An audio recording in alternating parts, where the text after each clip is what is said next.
The Anchor Hawking Glass Corporation brings you Crime Photographer.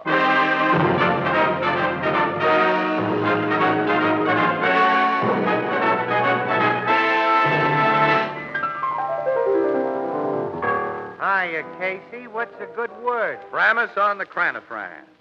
Framus on the cranifran. Huh? Hey, what kind of talk is that? That's double talk. Huh, Tony? Well, I don't know anything about double talk, but I know good single talk when I hear it. What's good single talk? Well, straight facts like this. Anchor Hawking is the most famous name in glass.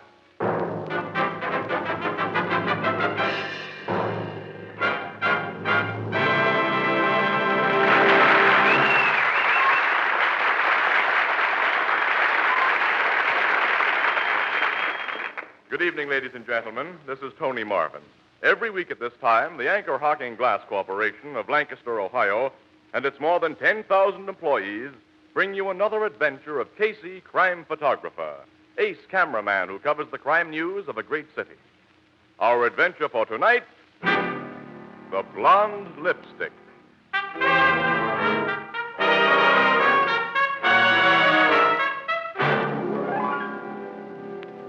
9 o'clock in the evening at the Blue Note Cafe. It's too early for the late crowd, and the daily crowd has gone on to dinner. The place is practically deserted when... Hi, Ethelbert. Greetings, Ethelbert. Casey, Miss Williams. 2 bottles of beer, pal. Coming up. Here you are, Casey. I was hoping you'd drop in. Why? What's up? Well, there was a dame looking for you. A dame? Who was she? I don't know her name because she didn't mention it, but she really wasn't no dame. She was class. Class of 1898? Oh, no, Miss Williams, she was young. And when I say a girl has class, I mean she had... Well, it's not what she had, it's the way she used it. You know, class. I take it, Ethelbert, she was good looking. Yeah. Well, what'd she want with me? I don't know, Casey. Not that I didn't inquire. She comes in and asks me if I would point out Casey, the photographer for the Morning Express. Uh-huh. With a note of regret in my voice, I says I would if I could, lady, but Casey ain't among those present. Oh, then you probably said, is there anything I can do for you, lady? Yeah, how'd you know? Well, you told me she was very pretty. Sure. Oh, now, wait a minute, Casey. I wasn't trying to cut in on you.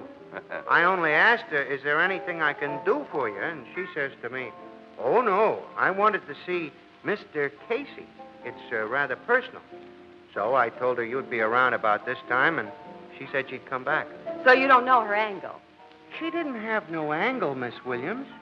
Well, she sounded more like she admired Casey from afar. Well, don't choke, Annie. What's so funny about that? Oh, be your age, Casey. Well, she did tell Ethelbert that her business was personal. Oh. And the way she said it, men can tell about things like that. Well, it might be a case of hero worship, you know. Lots of girls go for big names. Well, stick around and see. Maybe after all, I'm not a... Casey. What? What's the matter, Ethelbert? She's here. Yeah? The one near the door. Oh. Wow. Yeah.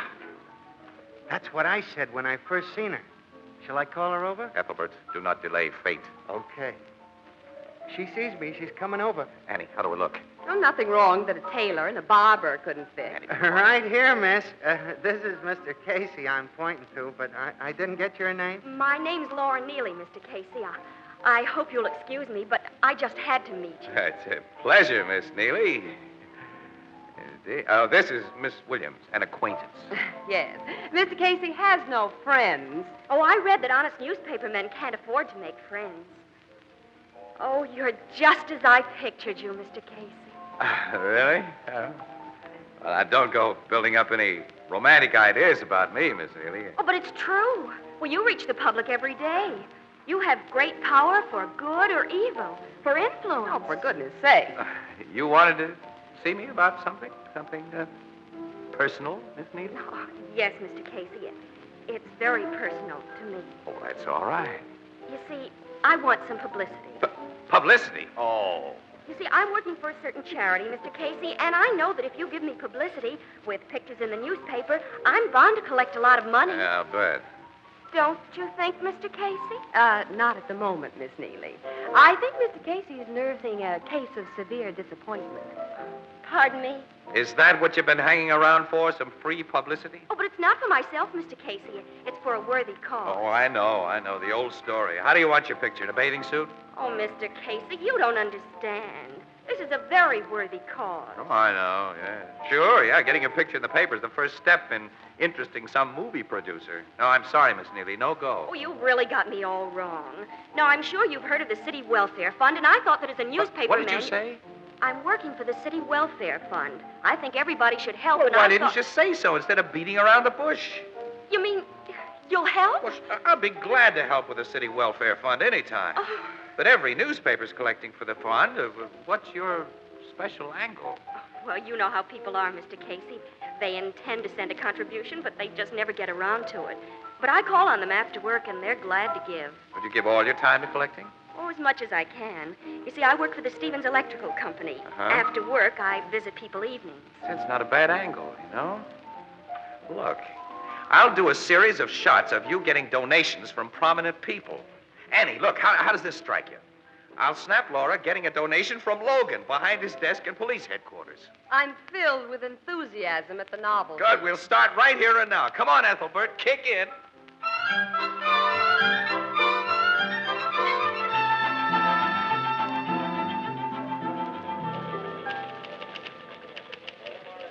Hello, Annie. How's the news department? Fine, Casey. 1 murder, 2 arsons, and a nightclub fight between 2 movie stars. In other words, I'm not writing up that baby-faced space grabber. Now, Annie, she's collecting for the City Welfare Fund. Collecting a lot of glory for herself. Well, so what? She's working for it, isn't she? Every newspaper guy I sent her to has made a donation, even though he'd already given before. You know that Laura's collected over $10,000 already? It must be that perfume she was sporting. Twilight in Paris. Guaranteed to land your man. Oh, look, why don't you give the gal a break, Annie? She's okay. Oh, is she? Well, I've tried, Casey, but I don't go for her. Well, why not? The way you hate her. Oh, I don't hate her. All right, the way you dislike her, then. Well, there isn't any reason for I it. knew I'd dislike her before I met her. Now, that's what I mean. Oh. Williams, city room, police desk. May I speak to Mr. Casey, please? Yeah, just a moment. For you, Casey. Huh? For me? Oh, don't get up, Annie. Hello, Casey speaking. My name is Thomas Stevens, Mr. Casey, Huh? President of the Stevens Electrical Company. It sounds familiar, Mr. Stevens, but... Miss Laura Neely is my secretary. Oh, yes, Laura mentioned you. And she told me about you, Mr. Casey. You've been helping her collect funds for the City Welfare Fund, Well, Laura does all the work, really. but you're very much interested, aren't you, Mr. Casey? Naturally, I want to see the fund get as much as possible. Then I'd better tell you, Mr. Casey, I really don't know whether I should call the police The or... police? What happened? Well, there may be nothing to it, but on the other hand, Laura left the office with over $10,000 in cash, which she was going to take to the bank When? What time? during her lunch hour at 1 o'clock. That's 4 hours ago. Yes, she hasn't returned. I didn't think anything of it at first, but then I began worrying. Well, did you check with the bank? Did Laura deposit the money? I called the bank, but she hasn't been there. I'm afraid she's... well, it could have been an accident or anything, but she had $10,000 with her. What shall I do? Call the police? No. Hold everything for a while. I'll check at this end, and I'll call you back in an hour or so. All right. Goodbye, Mr. Casey. Goodbye. Hey, I only heard your side of the conversation, Casey, but it doesn't sound good. I should say not. Laura Neely left her office for the bank with more than $10,000 in donations at 1 o'clock. It's after 5 now. She never got there. Ha! Check the bus and railroad terminals. Huh? Hey, wait a minute, Annie. That's unfair, really. Laura wouldn't run off with that dough. So I'm catty. But where's Laura? And more important, where's that $10,000? Yeah, that's what worries me. Laura could have been followed and robbed. Casey, I'm working a police desk, remember? I'd be the first one to get a report on a robbery or assault. Well, she might be hurt, Annie. She may be unconscious in some hospital right now. You know I get the accident reports, too, and nothing doing, Casey. Now, you better start thinking up excuses. Excuses for what? I'll state the case as simply as I can. You meet a girl at the Blue Note. You don't know a thing about her. Wait a minute. If I can't judge a person's character after all these years... Stick to men, Casey. You don't know a thing about women. I should know. I haven't been able to teach you a thing. Like what? Well, we'll go into that some other time. Right now, you've accepted a strange girl at face value. You introduced her to all your newspaper friends. You practically forced them to give her money. What does that make you with all the boys? The biggest sucker in town. Well, I'll still bet my last dollar that Laura's honest. Face the facts, Casey. You were taken for a ride. Now, what are you going to tell the boys? Nothing. Oh, well, they'll be telling you plenty. Well, not until they find out. Look, so far, her boss, Stevens, is the only one who knows that Laura's missing. That gives me a chance to find her. Well, you'll need police help. Yeah. Yeah, I guess I will at that. Well, I'll ring up Logan. Oh, look, Annie, give me the phone. I'll talk to him. Maybe you better let me do it. You did get Logan to pose for a picture with Laura. And it won't look very well when the story breaks. I'll take my own medicine if I have to. Still not sold on the idea that Laura ran out, though. Hello, police headquarters. Hello, Logan. This is Casey. Now listen carefully and save your comments until I'm through. Laura Neely has disappeared with over $10,000 she collected.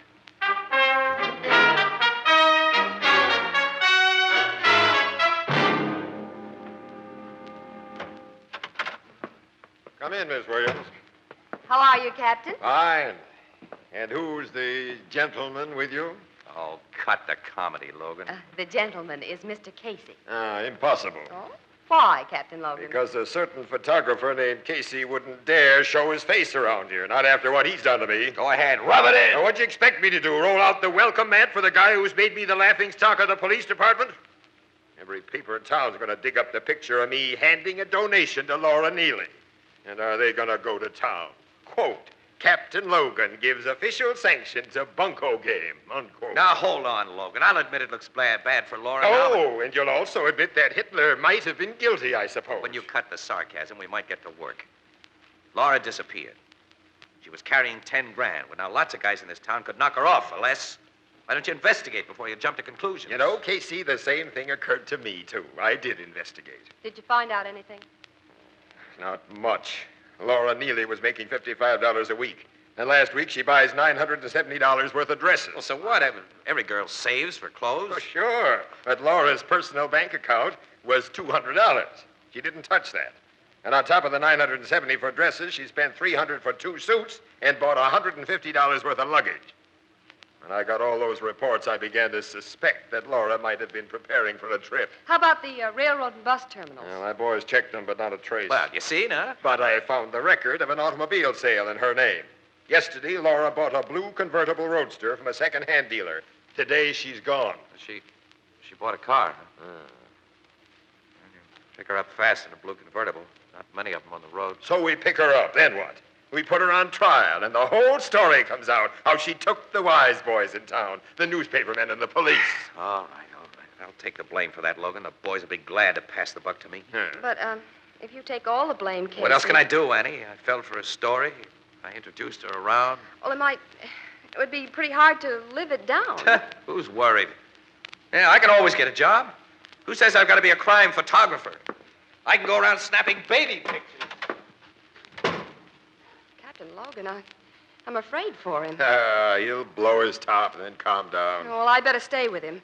If Casey ever needed me, he needs me now.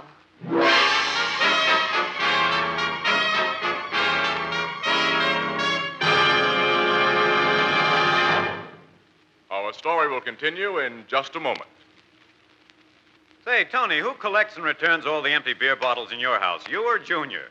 Empty beer bottles? Mm-hmm. Well, say, hasn't anybody told you about the new Anchor Glass one-way, no deposit, no return bottle? Say, that's right. There's no need to save one-way bottles. No deposit is required. You never have to return them to the store. And they're a tremendous convenience, too. So light, so compact, and they take up so little space in the refrigerator. And the Anchor Glass one-way bottle is a glass bottle. And because it's a glass bottle, it brings you beer and ale that taste as beer and ale should taste. Unaffected by foreign flavors. Clean, clear, sparkling. Beer that's brewery bright. No deposit, no fuss, no empties to be returned to the store. And when you've enjoyed the beer, you dispose of the empty bottle as you would any other food container. You are the first and the last to use it. Yes, and that's why the new sanitary Anchor Glass one-way, no deposit bottle is sweeping America. And that's why, when you buy beer, you should say that you want your favorite brand in the new Anchor Glass one-way, no deposit bottle. A product of Anchor Hocking. The most famous name in glass.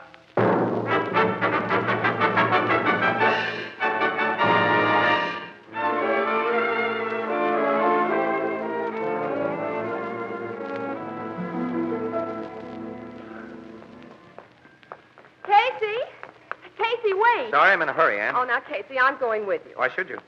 Well, I've helped before. I don't need any help. I'm sorry, Annie. What are friends for? Thanks, kid. Wasn't I always? Sure. Thanks, Casey. Now, what are we going to do? Got to find that blonde. Well, the police will pick her up. Oh, sure they will. Sure. But I've got to get to her first, Annie. If this story ever gets in the papers... Well, what can you do? Well, the way I figure is, if Laura was getting ready to leave town, she might have dropped some hint to somebody. Well, she doesn't have any family that we know of. Her boss was probably closer to her than anybody else. At least he may have a lead to girlfriends or boyfriends. I'm going to call on Thomas Stevens right now.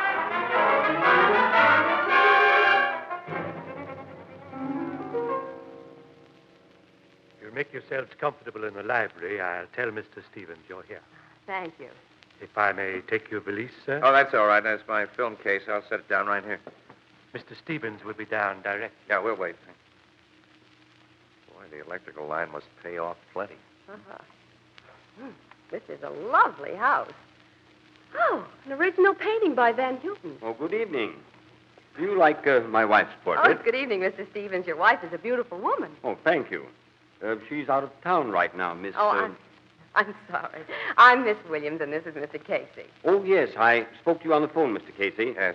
Do you have any news of Laura? Yes, bad news. You mean Laura's hurt? No.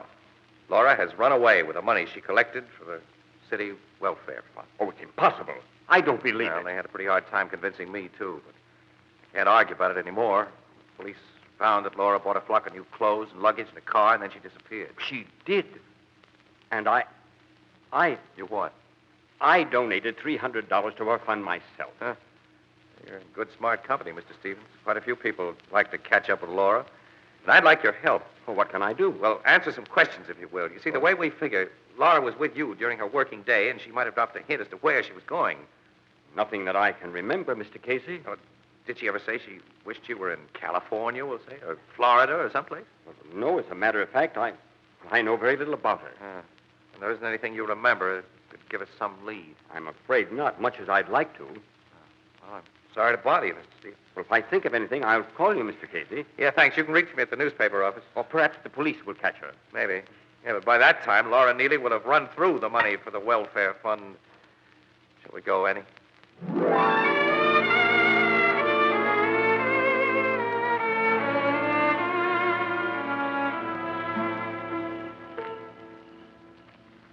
Well, visit was a complete bust.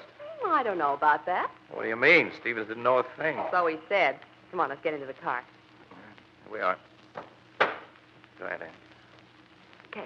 Now, will you please tell me why you think Stevens knows something?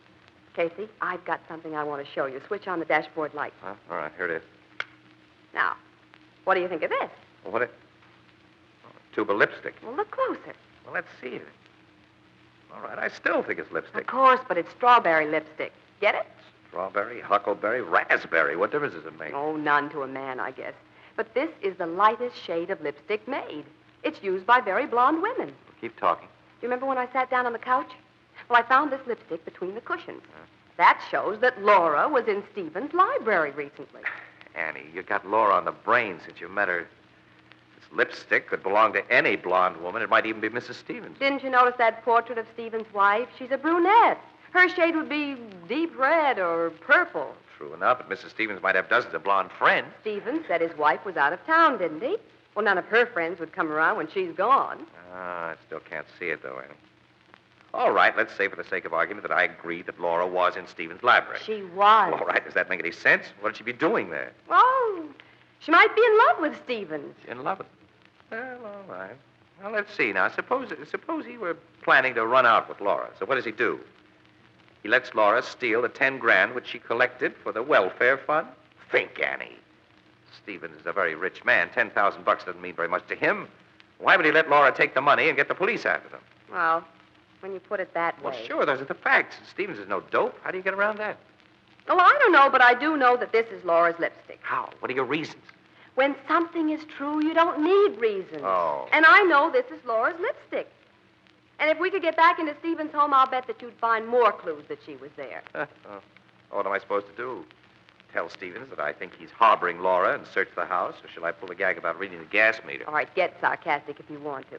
But I'd get into that house if I wanted to find Laura. Well, we could wait till Stevens left the house. Then I could walk in and tell the butler I left my film case behind. Yeah, that's it. That'll give us a chance to examine the library again. Well, okay, Annie. But I'm doing this for one reason. Oh? What reason? Your intuition was right once about Laura. And even if it's 1,000,000 to 1 against you being right again, I'm not leaving myself open.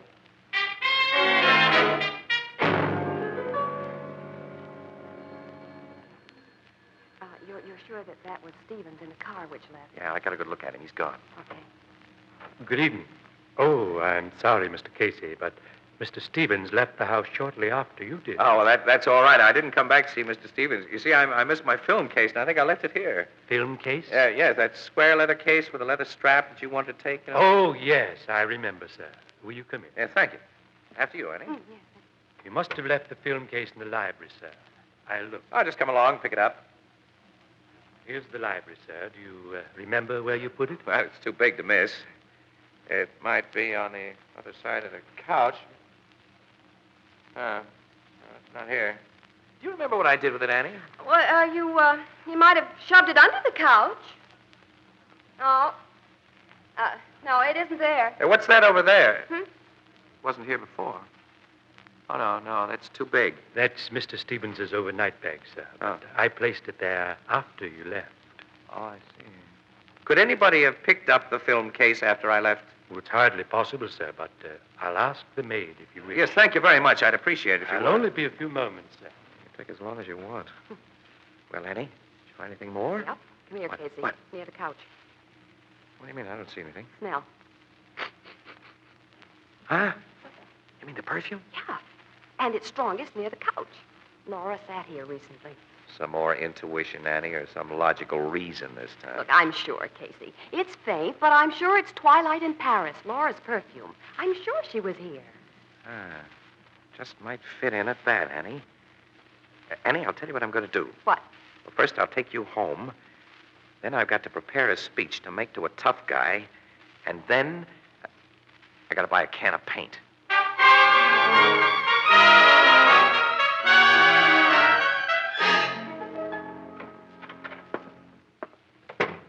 You're late, Tom. I had to be careful driving up here, Paula. Where's Laura? In the cabin. Did she give you any trouble? Everything went like we planned. She came to the house with some papers from you, and I offered her a drink. That stuff you put in the liquor kept her out cold. And nobody could possibly have seen you put her in the car? Nobody. All the servants had the day off. Fine. All your friends, Paula. I must have told 1,000,000 people that my wife is out of town for a few days. This summer cabin of ours is certainly out of town. Where's the blue convertible roadster you drove up? In back of the fence, naturally. It can't be seen from the road. Every policeman in the state is looking for that car. Tom, how did it go in the city? Did the police accept the fact that Laura bought the car and the clothes with the welfare fund money? They swallowed it hook, line, and sinker. The blonde wig was an inspiration, Paula. Buying stuff in Laura's name wouldn't have been enough if you didn't fill her general description. So they accepted the story exactly as we built it up. Yes, I have it from that newspaper photographer, Casey, that the police are convinced it was Laura who bought the car and the clothes with the fund money. Good. And now when Laura is found dead... Paula, we have to kill the girl. After all, it's not her fault that I carelessly left my second set of books on the desk. What difference whether it's her fault or not? She did see the books, and she does know that you didn't pay nearly $1 million income taxes. I wish I hadn't listened to you, Paula. Don't be a fool, Tom. They'll send you to jail, and think of me. But to kill.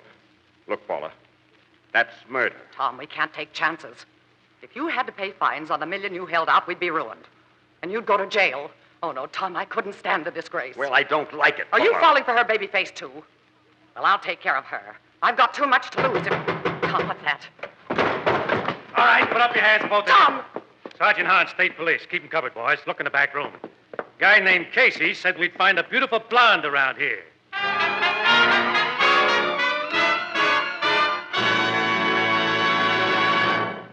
We'll join the crowd at the Blue Note in just a moment. You know the old adage, the pot calls the kettle black? Well, maybe you think it's natural for all cooking utensils to become scorched, blackened, and hard to clean. Well, that's because you've been using ordinary pots and pans. Now, when you use Fire King oven glass, that just doesn't happen. Fire King oven glass has a special non-porous surface that's literally mirror smooth.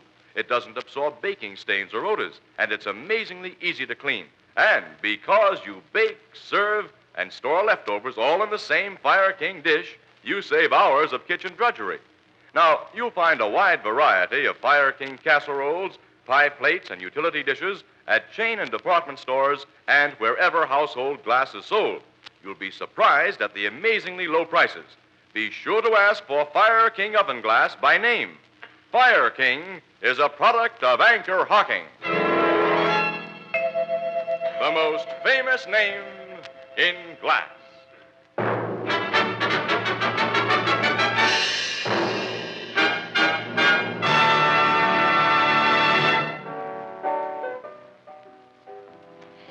Casey, I'm just about to bust with curiosity. Yeah, me too.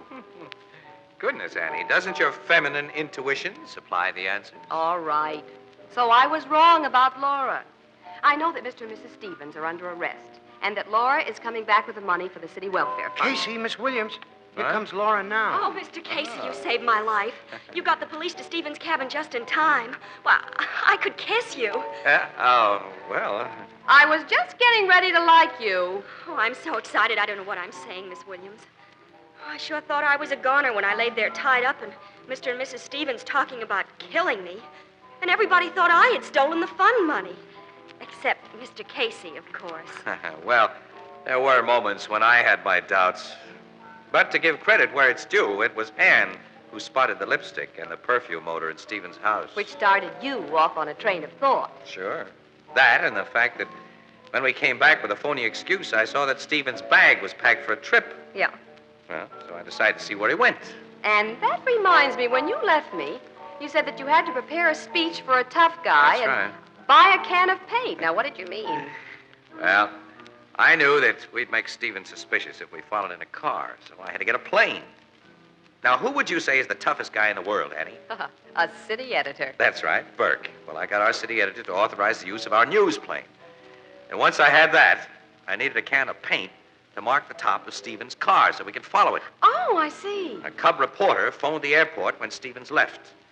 Well, we spotted the marks on Stevens' car from the air and followed him to his summer cabin in the woods. And from above, we could see the blue convertible hidden from the road. So I knew that Laura was there. Well, how'd you let the police know? Annie, have you forgotten? Our new Morning Express plane is equipped with two-way radio. Oh, of course. Well, there's your story, Annie. You better get back to the office with it. Oh, there are a lot of things which I don't understand yet. Huh? How about coming up to the office while I write the story, Casey? Just to help a slow-witted pal. Well, sure. Oh, Miss Williams, I don't think you're slow-witted at all.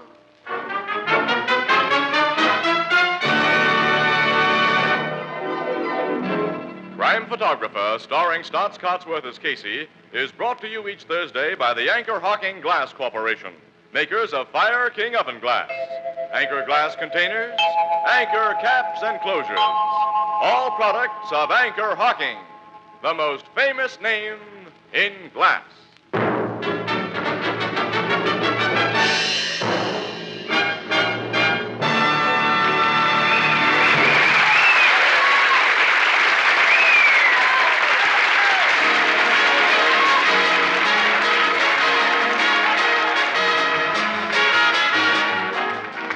Crime Photographer is directed by John Dietz. The original music is by Archie Blyer, and the program features Miss Jan Miner as Anne and John Gibson as Ethelbert.